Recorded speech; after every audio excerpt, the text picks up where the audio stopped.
You're listening to Hear Arizona,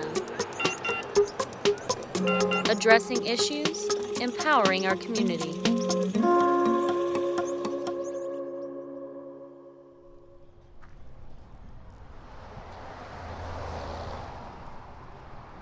It's yet another 100-degree day in late September, which should be the end of the summer in Phoenix. I arrive at Justice Center, a relatively small building just down the road from the state capitol.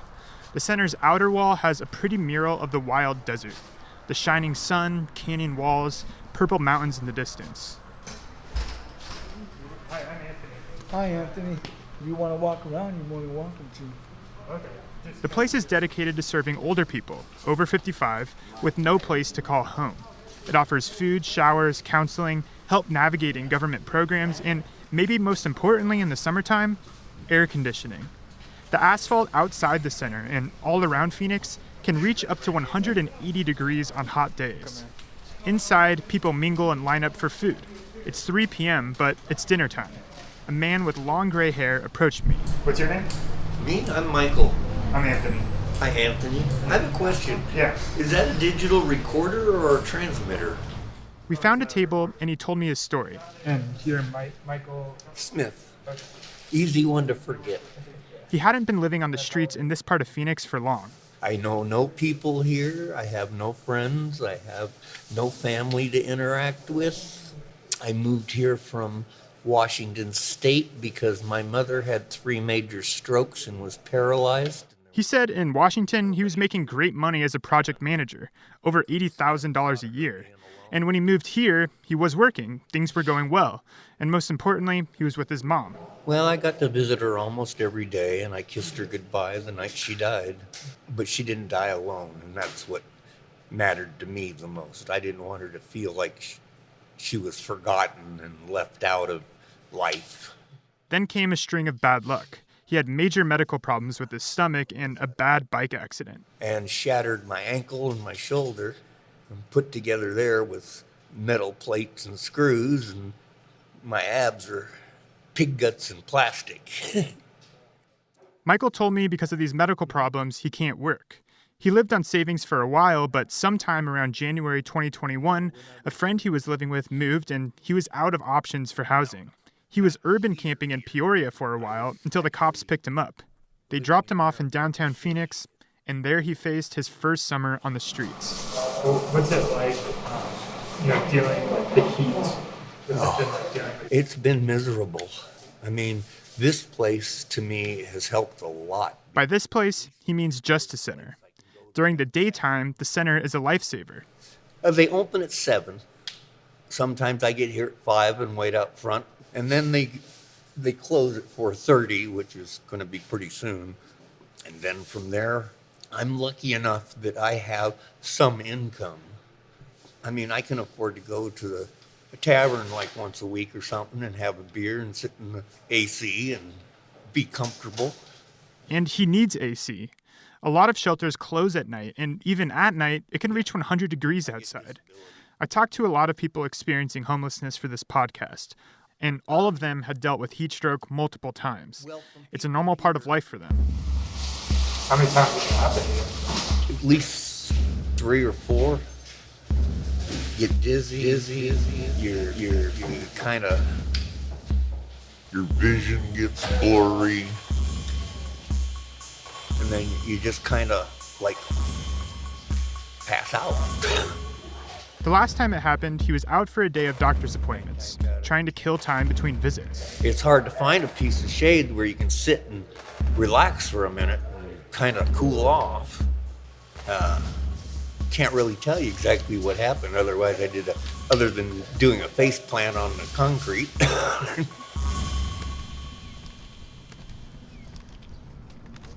I left him at 4:30 p.m., the time Justice Center closed and basically the hottest part of the day. He's an upbeat guy with a bag of books to pass the time and a leopard print top hat to shade some sun. Well, I got to get to the store. The next bus is a half hour out, so.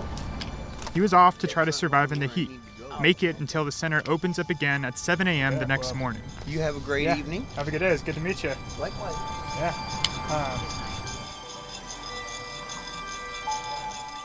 Global temperatures are rising, and drought, wildfires, and extreme heat are becoming increasingly dire issues all over the planet. But Phoenix and its surrounding areas, the sprawling metropolis in the Sonoran Desert, is on the front lines in the fight against these threats. Michael is just one person whose life in the so-called Valley of the Sun has been dramatically impacted by its harsh environment. People like Michael are at the center of this series. There's plenty of important science and policy to cover, and we will touch on all that as we go. But above all else, we want to know how the increasingly hostile desert climate we live in affects real people. People like you, me, and our neighbors across the Phoenix metro area and beyond.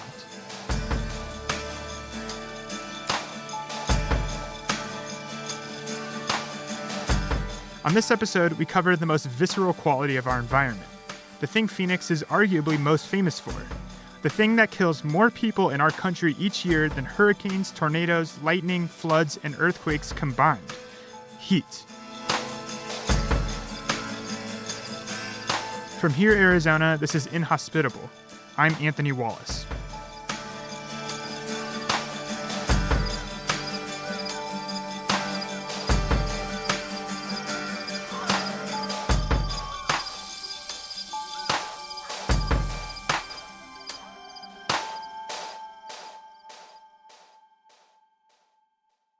Michael told me that when he overheated and passed out, somebody was nearby to help him get water and recover. If he wasn't as lucky, he may have become a statistic. There were 323 heat-associated deaths in Maricopa County, the county that contains Phoenix, in 2020. To put that in context, that's more than the total number of people who died from hurricanes across the U.S. between 2013 and 2020 put together. The Justice Center is combating this problem as a part of the Maricopa Association of Governments, or MAG's, Heat Relief Network. The Heat Relief Network was formed in 2005 after there were 30 deaths that were experienced amongst homeless people here in Maricopa County. Julie Montoya is a human services planner at MAG. And while the death toll in 2005 was so jarring it inspired the Heat Relief Network, the problem is much worse now. There were over 4 times as many heat-associated deaths in the county in 2020 than there were in 2005. So MAG works with researchers at Arizona State University to identify people and places most in need of cooling centers, and then they recruit organizations that can provide life-saving water and air conditioning. Over the years, we've tried to be more intentional about partnering with other agencies and cities and providers. We work with faith-based groups, any businesses, nonprofit agencies, you name it. If anybody wants to work with us, we're open to it. This is the kind of government, university, nonprofit collaboration that I found is really common in Phoenix's fight against heat. And as the rest of the world heats up, they're looking to Phoenix, the hottest big city in the U.S., to see what works. In fact, the city of Phoenix just created the first publicly funded heat office in the country. ASU heat expert David Hondula will be its first leader. But let's take a step back for a second, because figuring out how to live in the brutally hot and dry desert of the Salt River Valley, where Phoenix now lies, is something humans have been doing for a long, long time. People have lived on the land today called Arizona for at least 12,000 years. You might think Arizona's prehistoric citizens favored the cooler highlands of the northern part of the state, but paradoxically, prior to really the 20th century, most people in Arizona settled in those desert areas because of the few rivers and streams that flowed through the region. And, the best example of that is the Salt River Valley and the Gila River Valley. Thomas Sheridan is an historical and environmental anthropologist. He's been a professor at University of Arizona's School of Anthropology for nearly 20 years, and he's written multiple books, including a definitive history of the state of Arizona. He studies how human societies not only transform their environments, but are transformed by their environments, and how oftentimes the interactions with the environment lead to very unequal access to those resources. environmental challenges leading to worsening inequality is a theme that will come up over and over again. But for now, I want to focus on the point that humans have long been attracted to this area because of its flowing water. and they've come up with ingenious, world-leading solutions to survive the elements here. The people of the Salt River Valley have always been on the leading edge of extreme climate living. About 2,000 years ago, there was the advent of the Hohokam. The Hohokam developed the largest irrigation civilization in all of native North America. When you look at Hohokam civilization, it lasted for at least 1,000 years, which is a pretty good run as civilizations go.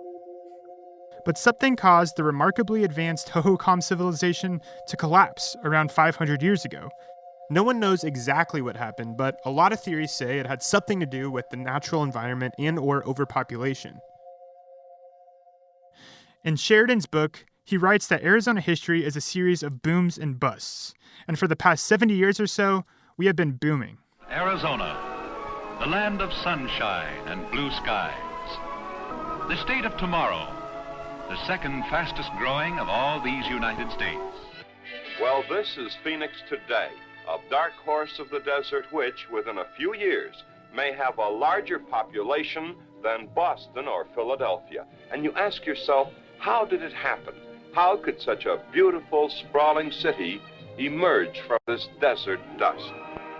Heat was one of the reasons that kept people from settling parts of Arizona, because when it's 110 in the summer or 115 or even hotter, and you don't have refrigeration, it's not a very friendly place to live in.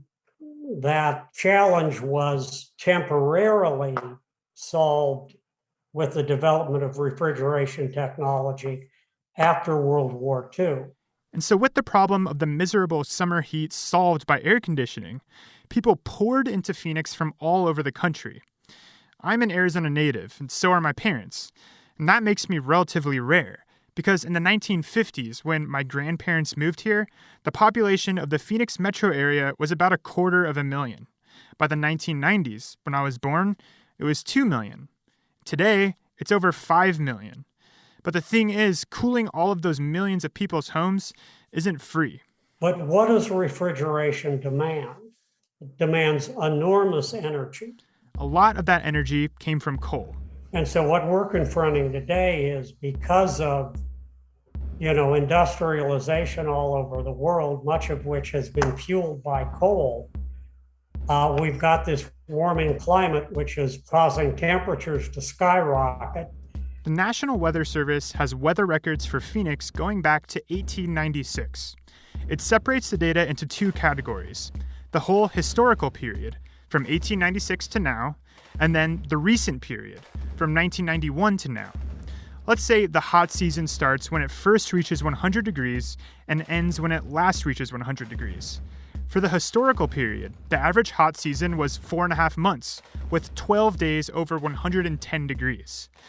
But in the recent period, the average hot season has been over 5 months, with 21 days over 110 degrees.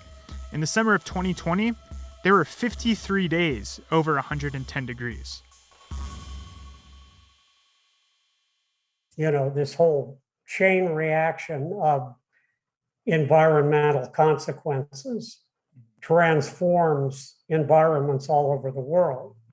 And, one of those changes is in Phoenix, it's over 100 degrees at midnight in July and August. That requires more energy to keep the coolers going. Will we reach a point where it becomes so hot that people will no longer want to move here? I wanted to talk to Sheridan because I wanted to know where we are now in the grand story of human civilization in the Salt River Valley. We're in a boom, and it's not slowing down. Phoenix has grown faster than any big city in the US in the past 10 years. But as we grow, it's getting much hotter, and we're putting more and more stress on all our infrastructure. Speaking to Sheridan, I started to think that no one saw it in the 50s and 60s, but there is a cost to all Phoenix's growth. It can't go on forever this way. Sooner or later, there will be a bust. We could go the way of the Hohokam or the ghost towns of the Wild West. It's a fertile place for humans to live. They've lived here for 12,000 years, but it exploded at a time almost of like a honeymoon ignorance era of energy is. That's a good way to put it. A honeymoon whose marriage is now going wrong. Maybe, yeah. And so we're waking up from that dream and realizing this stuff isn't unlimited. But then on the other hand, there has been incredible innovation. That's true. And, we'll see if it continues to keep pace with the environmental challenges we're confronting.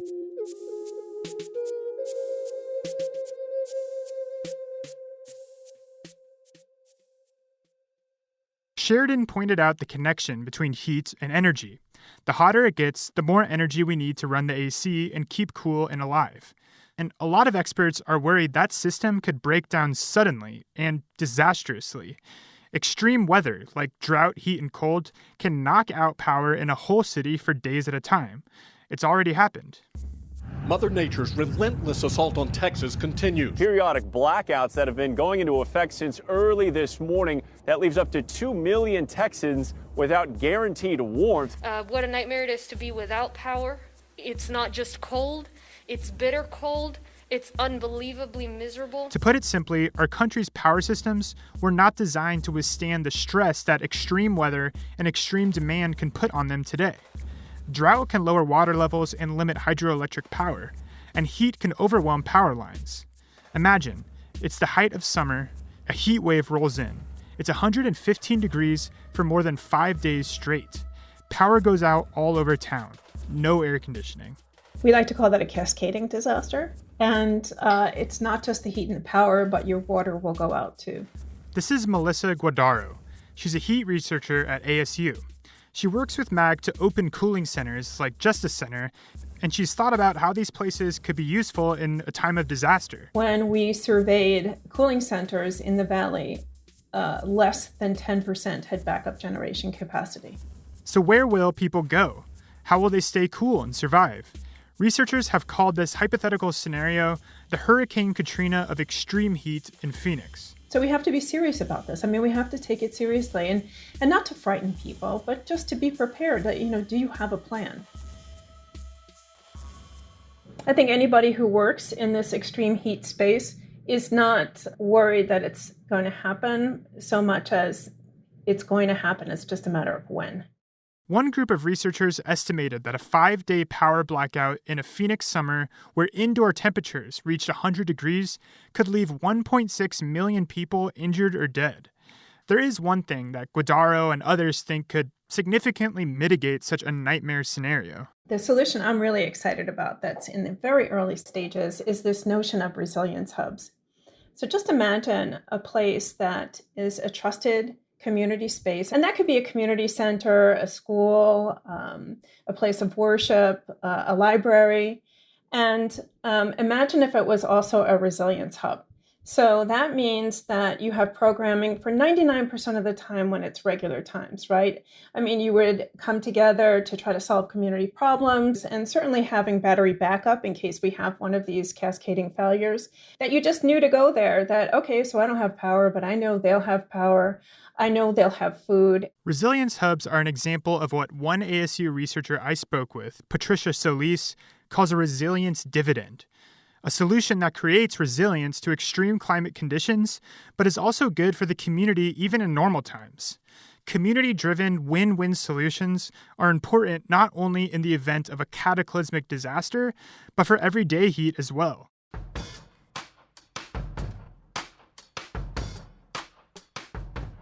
It's not just getting hotter because of global warming, temperatures going up everywhere. That's part of it.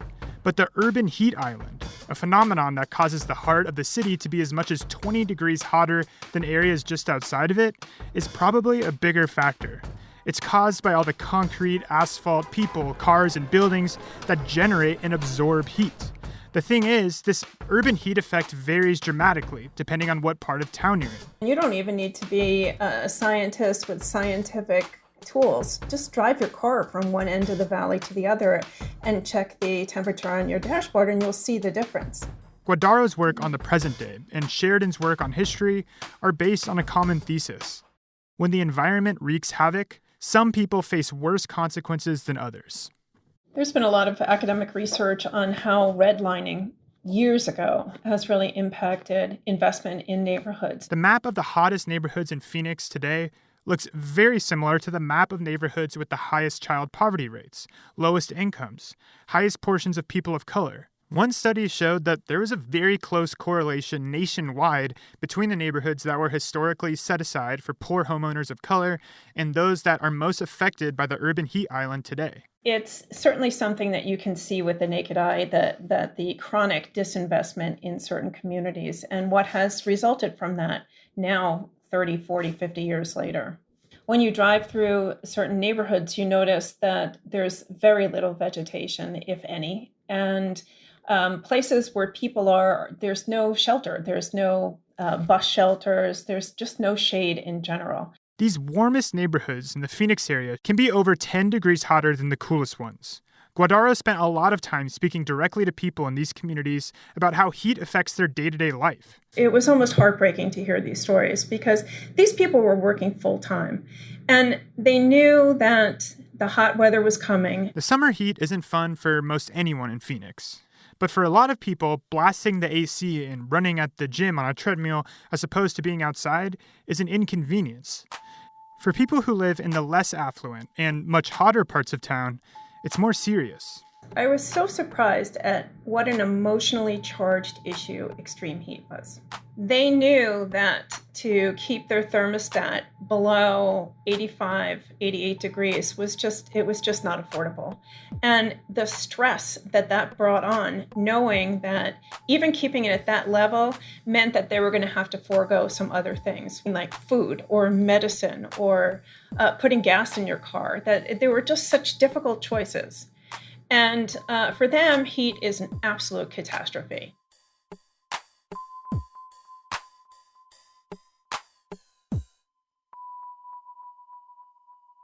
Justice Center's neighborhood is a hotspot.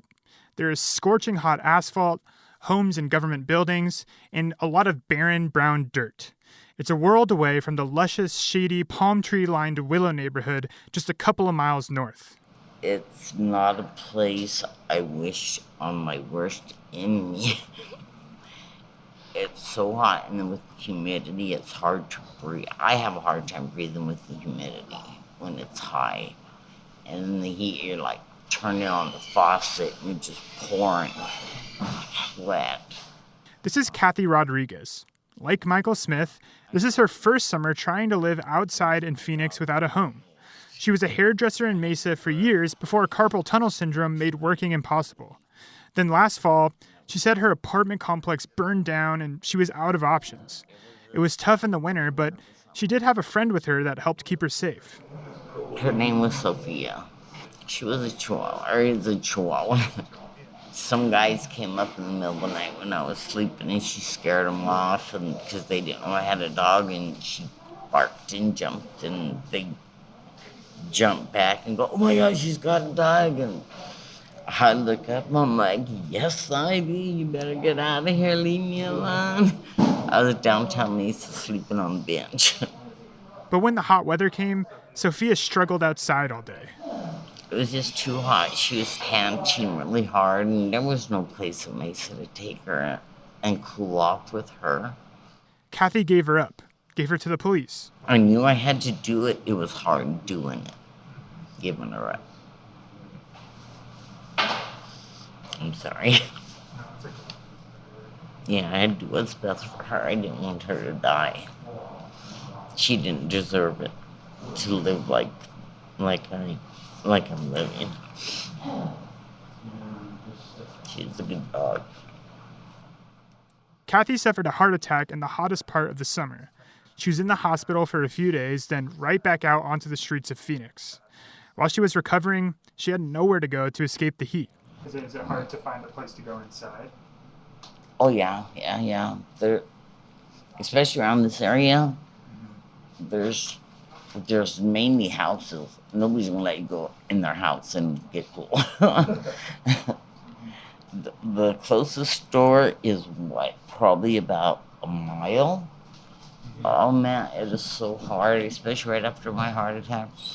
I would sit I didn't know the senior center was here.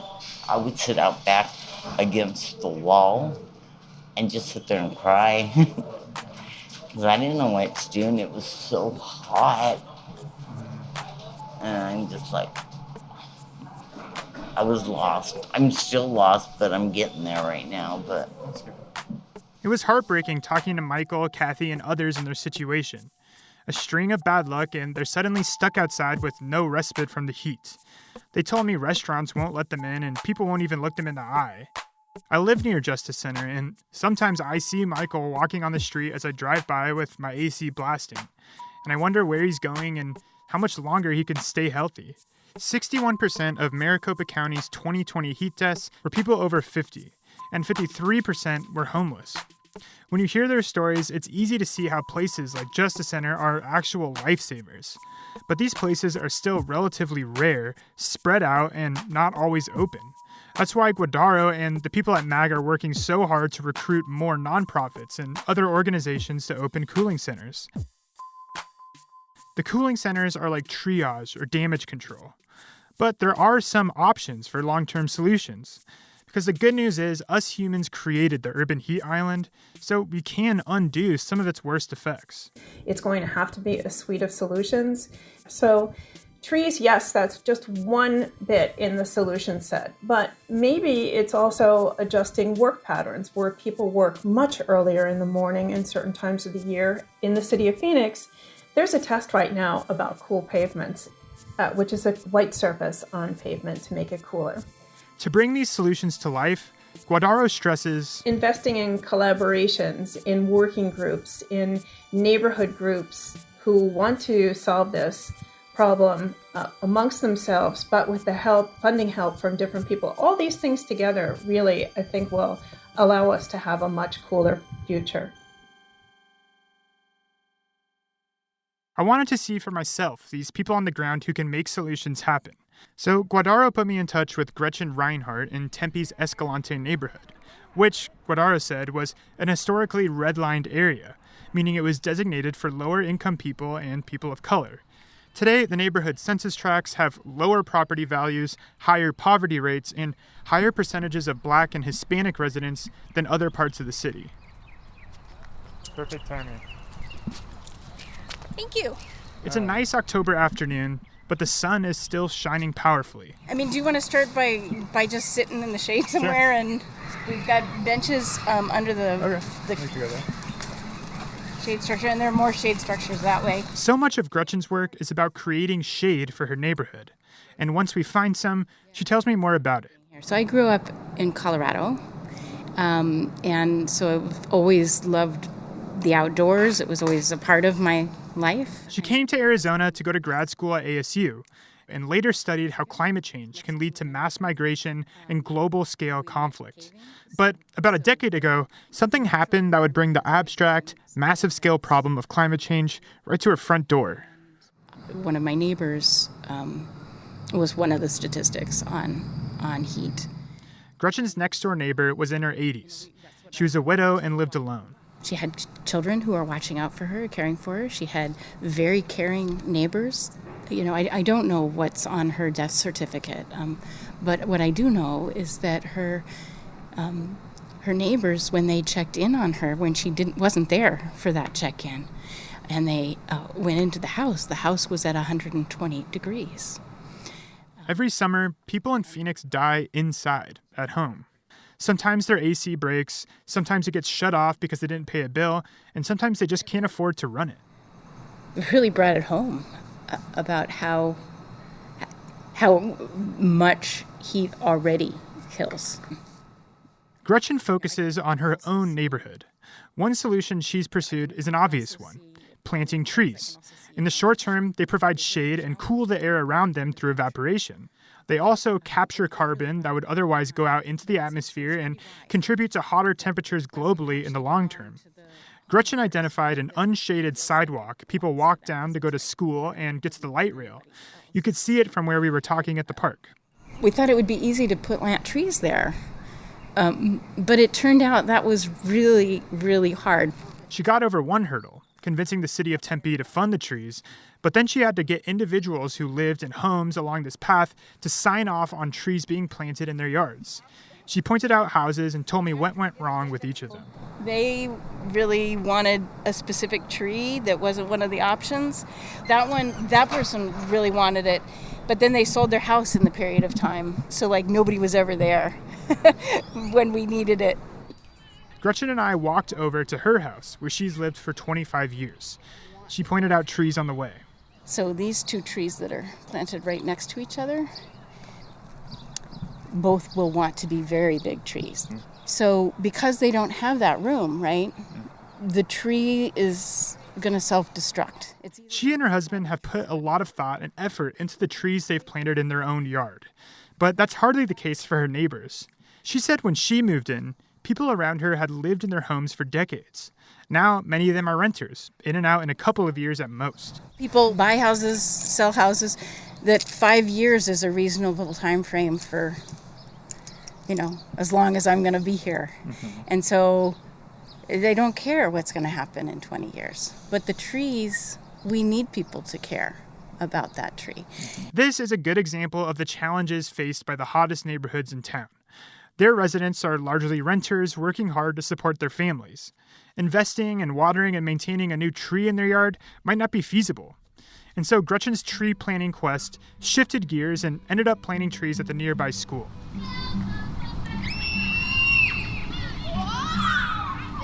We walked by during recess. Kids were playing loudly and using the trees as home base in some kind of game of tag. And when they rest, they sit under the tree's shade.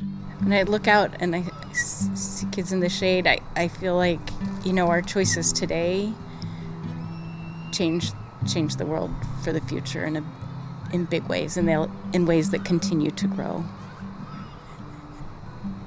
Sometimes I worry that people appreciate things they don't notice that they're appreciating, and they don't know what it took to get them there. And we all need to be doing things that in 20 years will be that positive difference, and that nobody will know we did it.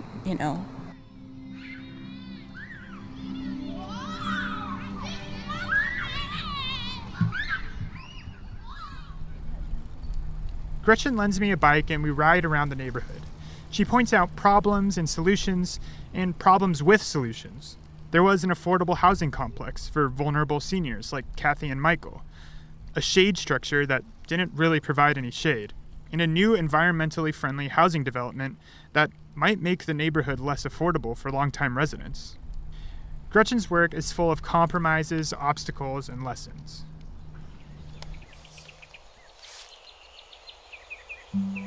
We ended our long bike ride in Escalante's community garden, which naturally Gretchen helped to build.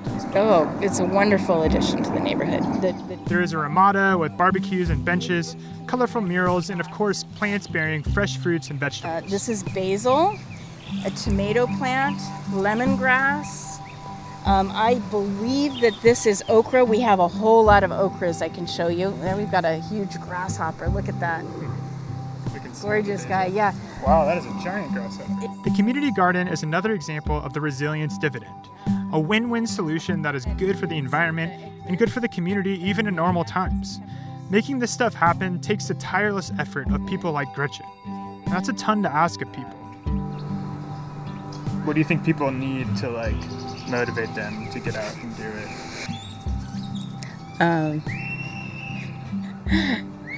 By noticing how fun it is. It's really lovely to be out in the garden, or watching trees grow, or just seeing your neighbor smile. So this isn't just you doing service, sacrificing your time. No. So this is what you love to do. Yeah, I think. I mean, you must really feel like this is your neighborhood.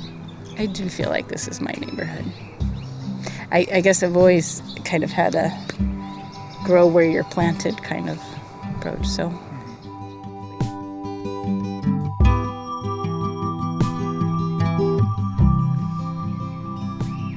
My afternoon with Gretchen made me realize how solutions to any aspect of Phoenix's intensifying heat problem take a ton of work. They can be misguided or have unintended consequences, or they can be home runs, like the garden. One thing that seems to always help: involving community members themselves alongside experts to craft solutions that people actually want. That's the idea behind Guadaro's work and the idea behind an event that took place at the Escalante Park just hours after Gretchen and I met there. It was officially called a Neighborhood Resiliency event.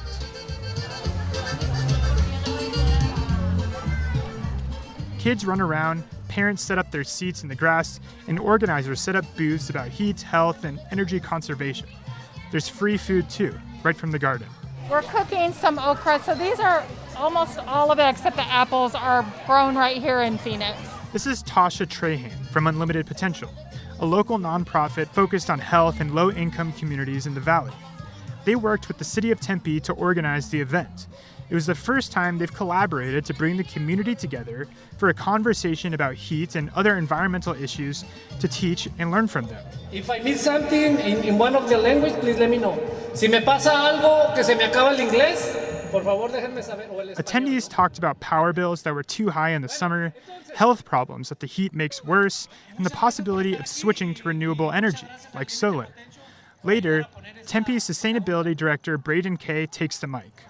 What we heard from residents is that there are neighborhoods in Tempe, like the neighborhoods near this community center, that some voices are not being heard, and that we as a city need to do a better job of listening to you. The MC from Unlimited Potential took the mic back and sent the night out on an uplifting note. Chants of Si se puede, yes we can.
Thank you so much for listening. And to be sure you don't miss our future episodes, subscribe to this podcast wherever you listen. And if this episode sparked your curiosity or inspired you to take action yourself, you can find more information on the organizations we profiled and the issues they face on our website, heararizona.org. That's HEAR Arizona. There, you can also find our other podcast series on the most pressing challenges our state faces, like homelessness, aging, and funding for the arts. One of the best ways to support our community-based solutions journalism is to tell your friends about it. They can search for Hear Arizona on their favorite podcast listening app, Apple Podcasts, Stitcher, NPR One, Spotify. And since we're all about empowering our community, we want you to be a part of the conversation. Follow Hear Arizona on Facebook, Twitter, or Instagram. Hear Arizona is a production of the Division of Public Service at Rio Salado College, which includes Sun Sounds, Spot 127, KBOC, and KJZZ. Special thanks to Justice Center, Maricopa Association of Governments, Melissa Guadaro, Patricia Solis, Thomas Sheridan, the City of Tempe, Unlimited Potential, and Gretchen Reinhardt for their help with this episode. This episode was reported, written, produced, scored, and hosted by me, Anthony Wallace. Linda Pastore is our executive producer.